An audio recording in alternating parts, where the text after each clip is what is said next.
आज जब हम लोग काम के लिए कई जगह इंटरव्यू देते हैं तो एजुकेशन देखा जाता है, एक्सपीरियंस कितना है वो देखा जाता है। लेकिन सोचिए, जब हम लोग परमेश्वर के राज्य में एंट्री लेते हैं तो क्या परमेश्वर भी ऐसा ही करते हैं कि हम लोग का एजुकेशन देखते हैं? क्या परमेश्वर के देखना मनुष्य से अलग है या फिर मनुष्य के समान ही परमेश्वर देखते हैं?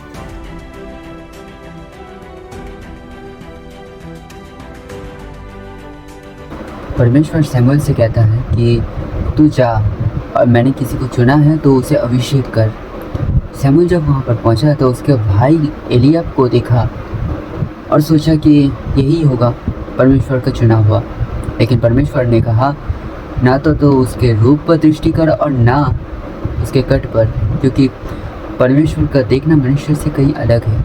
यहाँ पर वचन कहता है 1 शमूएल 16:7 में लिखा है, परंतु यहोवा ने शमूएल से कहा, ना तो उसके रूप पर दृष्टि कर और ना उसके कट की ऊंचाई पर, क्योंकि मैंने उसे अयोग्य जाना। क्योंकि यहोवा का देखना मनुष्य का सा नहीं, मनुष्य तो बाहर का रूप देखता है, परंतु यहोवा की दृष्टि मन पर रहती है।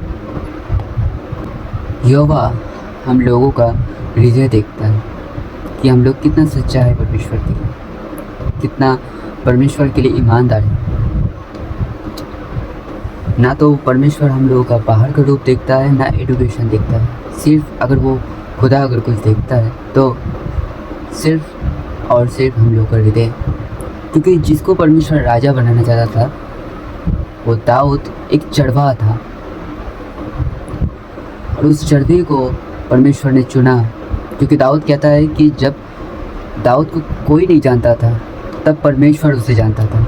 इसे परमेश्वर चुनता है। कई लोग उसे सोचता है कि ये तुच्छ व्यक्ति है, शायद ये कुछ नहीं कर पाएगा। इसी तरह दाऊद का भी परिवार शायद उसे तुच्छ समझता था और सबसे छोटा था दाऊद।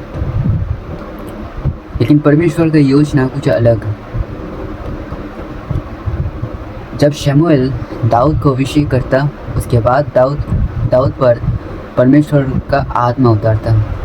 उसके बाद धीरे धीरे जैसे वक्त बीतता गया, गोलियत नाम का एक योद्धा था जो पूरे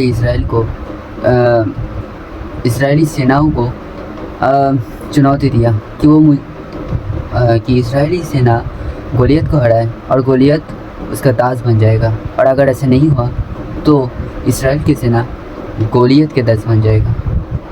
ऐसे में दाऊद राजा साउल से कहता है कि मैं लड़ने जाऊंगा। जो परमेश्वर की निंदा करता है उससे मैं लड़ने जाऊंगा। शाऊल कहता है तू तो लड़का है और वो योद्धा। दाऊद कहता है कि मैं एक चढ़वा था, और जब भालू और शेर मेरे भेड़ों को लेके जाता था तो मैं शेर और भालू को मारता था। तब जो परमेश्वर मुझे बचाया, आज भी वो ही मुझे बचाएगा। जब दाऊद पर गोलियत के सामने आया तो बाइबल कहती है कि गोलियत ने दाऊद को तुच्छ समझा। दाऊद ने बोला कि तू तलवार, ढाल और सिंह के साथ आता है, लेकिन मैं सेनाओं के परमेश्वर के नाम से आता हूँ। एक पत्थर से गोलियत को हरा दिया। परमेश्वर एक चढ़वा जो दाऊद था उसके ज़रिए से अपना कार्य को पूरा किया। इसी तरह अगर कोई जो हम लोग मसीह में हैं, कोई अगर बाहर का लोग जो मसीह को नहीं समझता, अगर तुच्छ भी समझता है तो समझने दो, क्योंकि आप लोगों को सिर्फ परमेश्वर पर विश्वास है। जैसे दाऊद को था परमेश्वर पर विश्वास। उस दिन जब गोलियत को दाऊद हराया था तब उसके अंदर एक ही चीज़ था, परमेश्वर के ऊपर विश्वास। इसीलिए साउल से कहता है कि उस दिन जो बचाया आज भी मुझे वही बचाएगा।